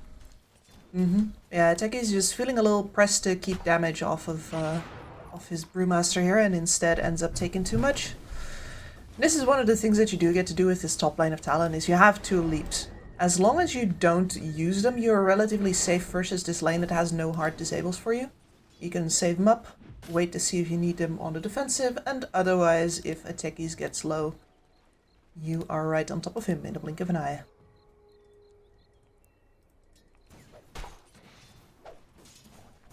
Still pretty stable in terms of how the bot lane is going. Mid lane, though, very even in terms of both last hits and denies. Even in experience. Both the OD and the Death Prophet. We're looking at the 6-minute rune spawning in a half a minute. Let's see if the importance... Oh dear. Oh dear, indeed. Yeah, that's... Well, at the very least a trade for Jokum, but that's really not what you want to have happen to your Alchemist. And he also revealed the ward location. So he used a ward for a kill, and also giving the information for their opponents that, yep, there's a ward on the cliff now. They're going to get rid of that. Losing the Alk is not a great deal. Or not a good deal, at least. Moving in on the stack as well. Dire's courier has been... Oh, he got the... Man, Techi's projectile speed is so low. Yeah. And it's kind of rubbish. Gets to grab that rune. You're gonna need a Witchblade on this hero. Talking about the Witchblade, by the way, I'm very curious to see where... There's already a robe up, actually, in his quick buy, but... For the OD, the question here is, are we going to see a Witchblade? Are we going to see a Force Staff into the Dragonlands? What is the way that he is going to approach this game? There's also a possibility of an Orchid? There's a couple of different ways you can build this hero right now. Yeah, unfortunately, none of them involve Meteor Hammer anymore, which makes me very sad. Yeah, I'm pretty happy he's not, because that's just an insta-loss. Wisdom Rune. Ace is challenging for the blast off. He's going to get it. Also connects on the Mirana using a leap charge at the same time, but Ace is going to lose this battle versus the Mirana, so there's that. Meanwhile, Tusk is kind of deep here, all the way to the outpost. They do have WS moving in. No arena, but does have the spear, save with the stun. Spear flies through onto the Alchemist. Alchemist dropping low, but the kill's going to be theirs. He also has a concoction ready, but he doesn't get it off as WS just landing that right click in the tree line. Gets the kill before getting stunned. And a really important trade-off there. Talon getting the best out of that one. Yeah, once again, Alk also missing a wave under tower now. That sucks. Yeah, that's going to push him quite far in terms of effectiveness. It's a very, very big kill for Talon. This Mars second in net worth right after the Slark. Only small margins, but it's better than what this lane could have gone. You know, at the same time. I guess, yeah. This one could have been a lot worse. We are talking about Tusk Mars here, an incredible amount of damage output on level 3, on level 4. Yeah. The downside, of course, is that with the way that the kills have been going, this Mars is already level 6. Also, what I wanted to emphasize is when I say worse, I think the worst case would have been a tie in this lane. You mean for Talon? Yeah. Yeah, absolutely. Oh, they're all looking for the Alk. He's only level 4. Yep, he does show up, but he does have some backup showing up here. Say he's tanking the majority, but Mars is already low on HP. There goes Revenge. Alchemist having to fight all the way to the end with the DP. He's not feeling himself at all. Stuck in the shards of his own teammate. And gets killed under the tower. Say coming in with the buyback. I guess you can use it with your support at this phase. It was a good read. There was an exorcism and everything used, so might as well maximize your output under the tower. So they do get a trade-off. And this is favoring IHC just a tiny bit, in terms of economy at least. But for Alchemist, it's a big one, because he gets to participate from start to finish without dying. Yeah, which we've seen different from now on. And here it is. Here is how much IHC is on the ball with the fact that they're going to be reacting to aggression in the first phases of this game. Sanctity, got some unwelcome guests here. Arrow won't be used. He actually out of mana. Ponyo could die, but Sanctity will drop first. The dive is successful. Meanwhile, Slark is also trapped here, but does have an ulti, so who's trapped with who? He'll just run away with his ult. 11 and Ace will miss out on this opportunity. And hey, there's Jokum and Chuan. They're going to take your stacks away. A much more effective way of using their presence right now than aiming for a fight under the middle tower, for example. You know that if you're going to play a set-piece battle here, that you're going to be answered by the Brew ultimate now. Primal Split is up. You're going to have to be careful not to run into that. So instead, why not just do some economic damage? Yeah, very important that they're active on Talon with a lineup like this. Like you have this Tusk Yes. who wants to brawl, the Mars who should always be around when his might get resources brawling are on bot. full, and he will drop the arrow, but the Alk ulti does go off. Is the first going to be enough? Swap save from Sei, and they will buy just enough time. Tusk going to get turned around on, and he's going to get killed here. Ace is also here with the blast off. Does have the mind to connect onto the Mirana, and Mirana, where's the leap going to happen? He's cast canceling the whole time on that blast off. Not even needed. 2 kills going in the way of IHC. And it was really close that they would have killed the Alchemist, but the arrow, 0.5 seconds too late. Yeah, and once again, really good reflexes from IHC here. They know what's coming at them. They got the TP set already, and I was a little worried for 423 walking in again immediately, but no extra backup was coming from Talon. Talon messed up the combo. That cost them the kill. Yeah. Alchemist would have died. TP rotations would have come for nothing. It's the blessing and the curse of being the first one to go in. You get to pick the fight, but you do have to do it right. Well, let's see if Talon's going to replicate that mistake again. They're going to feel a bit bummered about that. Mirana arrow is unreliable this game. Only into a Mars spear can it actually properly connect, and you have 2 seconds from the spear connecting for the arrow to follow up on it. Ponyo's also made his way towards bottom, but there's 3 heroes in this Radiant jungle right now. Swap, forcing the Mirana away from the bounty rune. OD still on the chase. Leaps. 1 leap remaining. Mirana's not feeling very healthy here. Trying to bait with the Alchemist Courier here as well. Multiple targets to focus on. Ace is also here. And there goes your Mirana. Wants to take a quick creep with him. Doesn't quite hit level 6. 26 experience from level 6. If you hit the big creep with the arrow, maybe she could have gotten it. Now you're dead without your ulti, and you're going to have to TP to lane to pick it up. Yep. It's Shards not like IHC missing is the top going to lane do too. anything in the meantime. Vlad's up for 11 here. He's ready to brawl. This game is much more even than what it probably should be. I feel like Talon, if they didn't mess up that 1 combo, they could have already taken this bottom tier 1 tower with them. Slark could have had more free reign. The Brewmaster would have had to rotate already. But now things are just really stable, at least in terms of IHC. They're very happy with how this laning stage is going. Oh yeah, absolutely. Like, we're going to see a pretty great time on the Witchblade here for the OD, which really adds to the damage output. Alchemist, after a bit of a disaster start, has had plenty of time to recover. Going Maelstrom, by the way. Link reveal for the Mars. They're trying to catch the OD, and they could do it. But you already got Sei. Like, this is exactly really good gameplay from Sei. Oh my goodness, that's a very terrible spear. And he's going to get caught for it too, but you got to be careful with this turnaround. Blast off is coming in, but the snowball is there. Good dodge. Nice anticipation.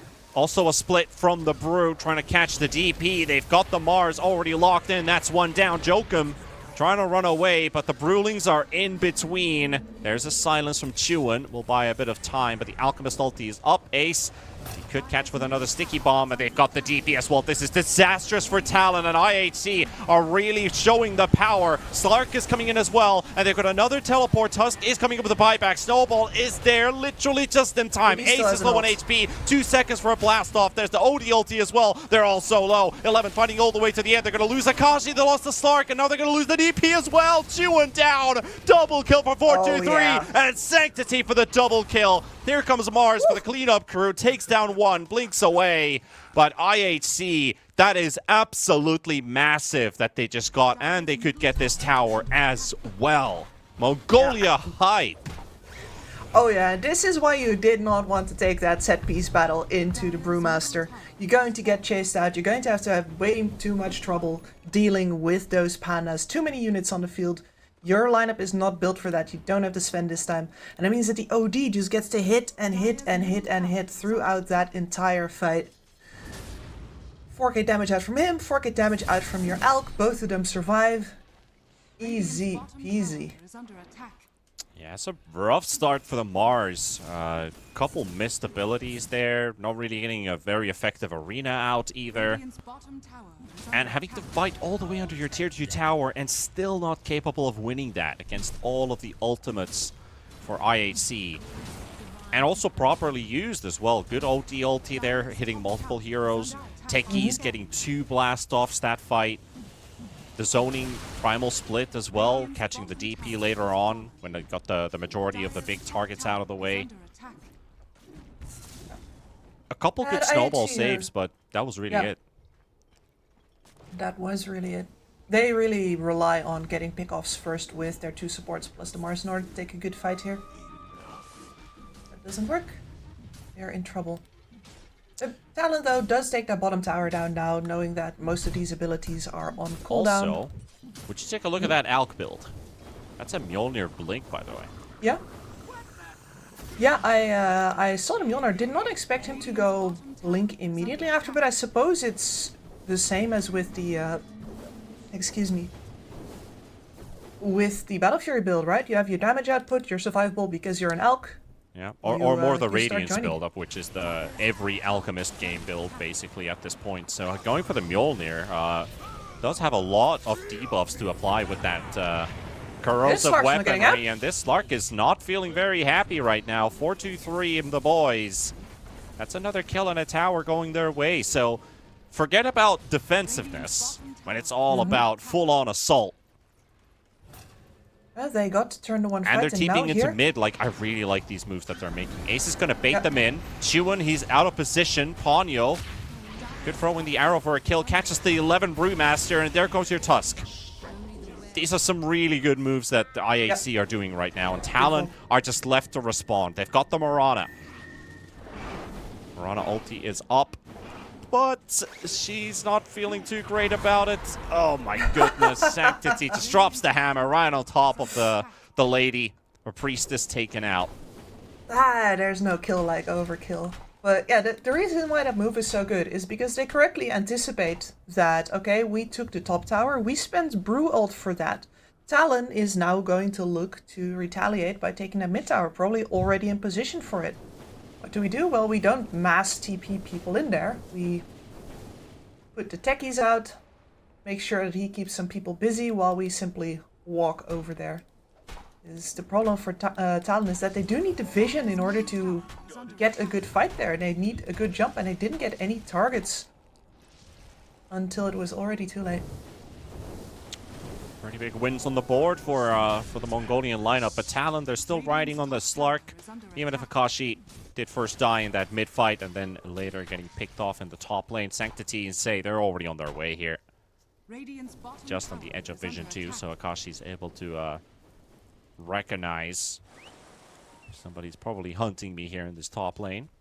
Hiding next to the Lotus Pool.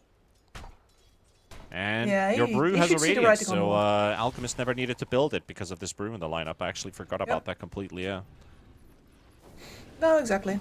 That's where the one comes from. And now the scaling for that Brewmaster is secured. Which means that we have a, I don't want to say a proper triple core lineup here. Brew is always a little unreliable on the scaling, but if you compare that to the Talon lineup, they're definitely going to have to think about their itemization as well. Yeah, and this Mars just went Desolator, exactly.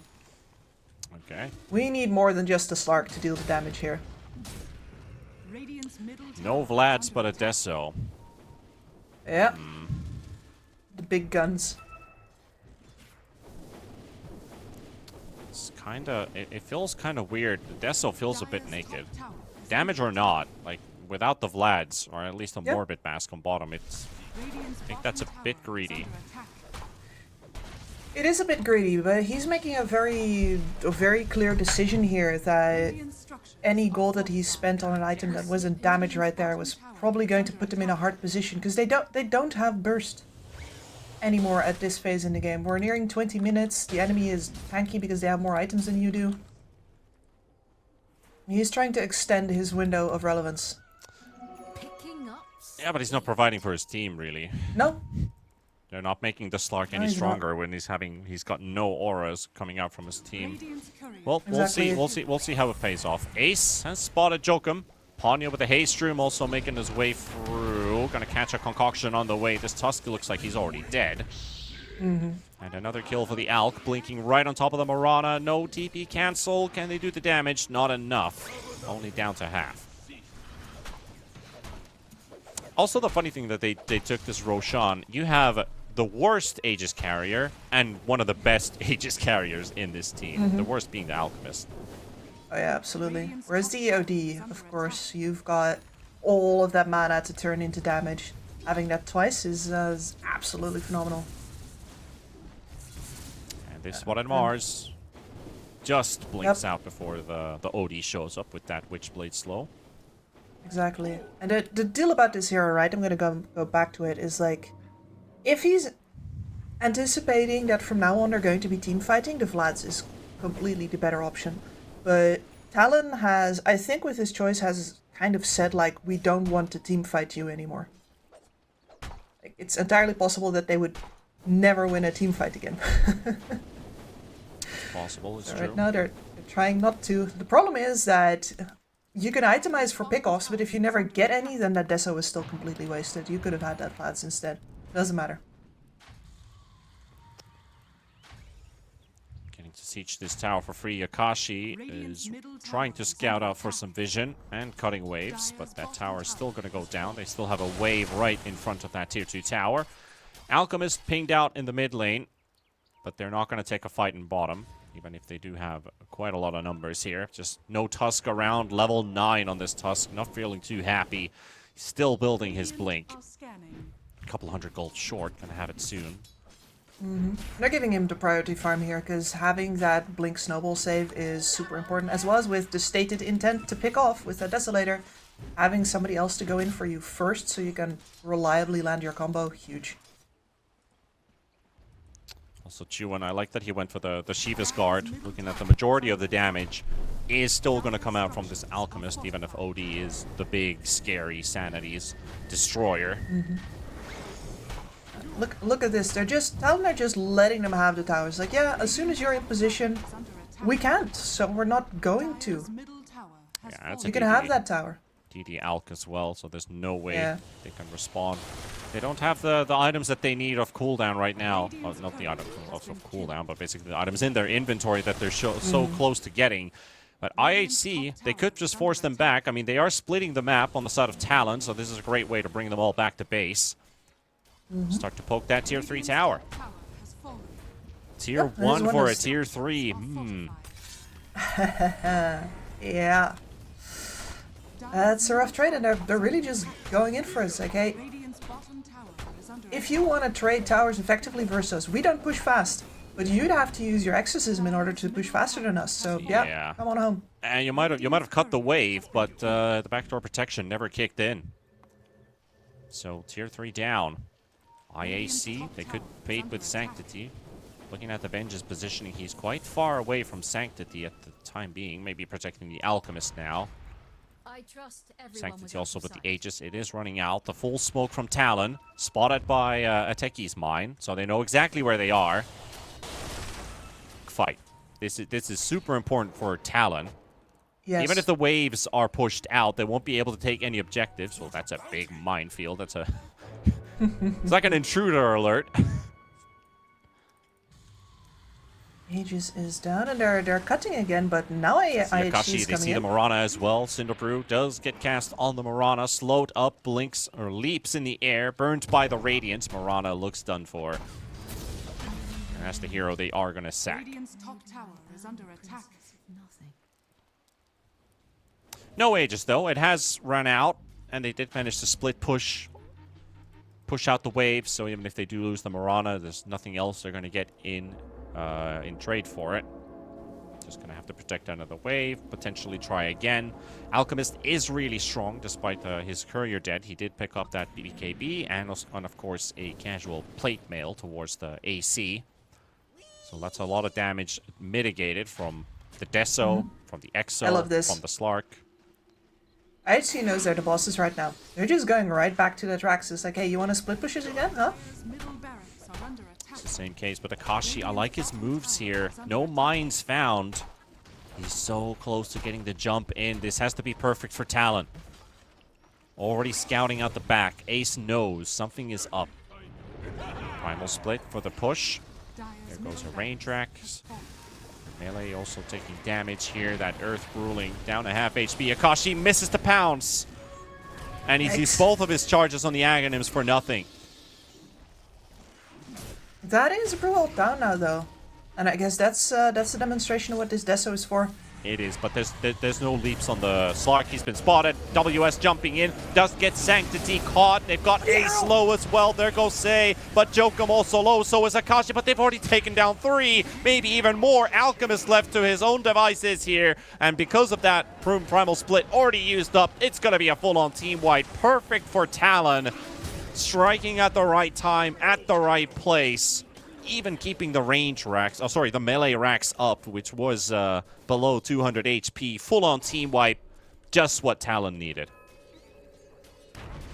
That's everything going right there for Talon, but also definitely IHC giving them the opportunity. Yeah, greed is good. Greed is good. They wanted the last couple of hits on that Rax, but that leaves their backlines open without the Brew Split on. And that arrow combo into Sanctity was absolutely perfect. If you don't hit that on Talon, I think that fight could still go very differently. Yeah, I don't know why they stayed around for this long, knowing that that's one ulti down. Alchemist charges in. He's right outside. And they just get a perfect cluster. Beautiful. Nothing else to say. And after you've anchored the team fight like that, and you don't have any damage output from Sanctity whatsoever, there is nothing left in the tank. This OD really is the key to the game. Yeah, that's also Sanctity. He already recognized during that last push that I could get a BKB for myself. Oh boy, I wish I had a BKB in this team fight. Yeah, it's one of the problems with holding hands and pushing that early is you're stopping everybody's gold advantage. We were looking at 6k before the entire thing went down, but they were losing 2k gold just on the fact that they were getting split pushed on IHC while they were holding hands themselves. And another 4k from the fight, and just like that, game is turned. And that's a lot of items for Talon now, because they got to use the 9-second BKB on Mars. DP also got that fresh BKB. Slark getting to reveal that full inventory. You have the Solar Crest drums on Mirana, and they are hunting for more. IHC, are they awake for this one? Slark right next to the OD, wants to go on Sanctity. There goes WS, and there's his signal to go in. Techies will go down. Ghost Scepter won't save him. Sei goes for the Force Staff onto the high ground. Slark still chasing him, and they're fighting inside the arena. Chuan already cleaning him down. And IHC in massive trouble now. Won't be able to fight. They're just running away, trying to scatter. Triple for Akashi, ultra for Akashi. This game has now taken a turn for the worse for the Mongolians, but Talon, perseverance pays off. They are now way ahead. That's rough, and it's really all to do with Sanctity's position there, and Talon has got this down to a T, right? They're like, okay, you jump him first. The Slark waits outside, looks for the Venge. Either goes for the Venge if the OD saves himself, which is what happens, or, you know, he goes for the OD after the Venge swaps him out. They had that all lined up from the start. Yeah, Talon's engagement is so much better if they can get Mars in first and have somebody instantly follow up. And we saw Slark was 1 meter away from the OD as WS. He was just giving the vision. He's like, jump here, and I'll jump with you. If the fight goes IHC's way, they need to be the ones to open up the fight. But if they get jumped on like that, it takes too long for them to react and be capable of getting these so-called the odds in their favor. It takes them way too long. But for Talon, it starts right away when they initiate. Exactly, and you gotta look at it like this. We see the entire map, right? But if you only see the Radiant Vision right now, they don't see anything whatsoever. Sei is the one to tank the engagement, already dead. There's the Slark ulti, soaking up Alchemist's max HP with those stacks. They did take down Jokum. And Akashi already using his ulti, knows that he can't extend. He's going to have to back away. Ponyo also spotted Roshan. They're going back in. Akashi instantly onto Techies. Ghost Scepter used. There's another arena from WS. He's been on point with the Sanctity. He's got his BKB, but he doesn't have any stacks for his ulti. And that hammer, it doesn't really feel like a hammer. It's a small chisel that's poking the shield on Mars. As Sanctity is about to drop, he saves himself for a bit longer, but gonna get bonked to death by WS. And 4-2-3 left as well. And it's a buyback from 11. But hey, they called it. Talon. These boys from SCA, they're no longer boys, they are the men, they are the champions of this RES Regional SCA #1. They take home 25k, they take home 100 points in the circuit. IHC left second. Just like that. Just like that. I'm very surprised at the way that game turned. IHC was really doing everything right there, but Talon knows that they only have to wait for one opportunity, and that is it. Turning on the high ground there after 11 has already spent his split, and after that the fact that they didn't wait for the BKB on Sanctity really comes back to bite IHC in the ass, and Talon laser focused on that OD. Yeah, I mean, like, IHC, they were doing the right things, getting to turn that laning stage into their favor, translating into a push, forcing Talon back to their base by going straight into the tier 3 towers, cutting the split push off, being successful in a team fight, getting the racks out of the way, except for the melee racks, which was the only thing that they really needed here. They basically just extended a bit too long there. They are in a position where they can't actually smoke up and find an opponent to kill, because what is the enemy going to be doing? They're going to be huddling inside their base. We can try and push one lane down. We don't really have a split pushing lineup that we have. So we're doing this one-dimensional thing of going in with all of our ultis. If we've used them, if we used any of our items and we don't have the initiative, we're going to have to back out and we're going to have to huddle. So Talon really understanding the power of their initiation. If they get that Mars ulti on point, how much damage they can deal with this guy. And WS, despite a rough start for his game, even if it doesn't show in his stats, 9-1-12 in the end on this Mars. Beautiful turnarounds, great ultis, good communication, and Talon really showing they are the experienced ones in this match. They are indeed. They looked very sophisticated here, and I think that throughout this tournament as well, they have looked like the best team in the lineup. So very, very deserved win for them here, and that nets them the first regional championship, as well as 100 points, of course, going towards the year-long tally. Yep, the circuit points have been secured. IHC, they can be really happy about going all the way to the finals. They beat the undefeated team from Indonesia. Mag Indonesia took them down. They took down Bleed during this playoff bracket as well. But Talon, you're champions for the RES Regional Series SCA, and we are done for the tournament. But, ladies and gents, I also do want to mention it's not going to be too long until we continue again. This is a circuit.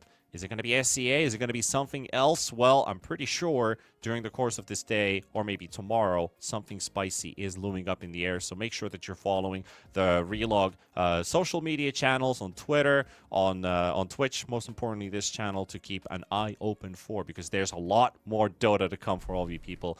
It's been an absolute pleasure. I apologize again for dropping out in game number 1 because of my internet card, but it's been a ride. Thank you to all the casters that have been participating in this first tournament, for Bowie, for Harry Freak, for Milan, for Robin Roll, and of course DK Truman showing up as a stand-in to help out with this final series. To you, Kips, for being with me here, and of course our production crew who have been absolute heroes, and it's been a lot of fun doing this. But hey, the journey, it's only at the start. We've got so much more ahead of us, Kips. We do, and I can't wait to see what other places we might be visiting next. And with those words, ladies and gents, we will see you very soon again. But until then, take care of yourselves, everybody. Good night. Congratulations, Talon. And bye-bye.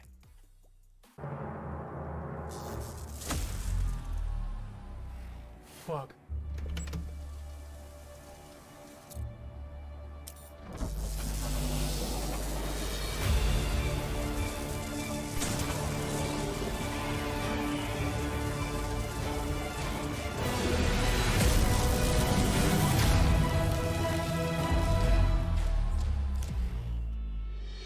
Use your skills in the gaming. 1xBet.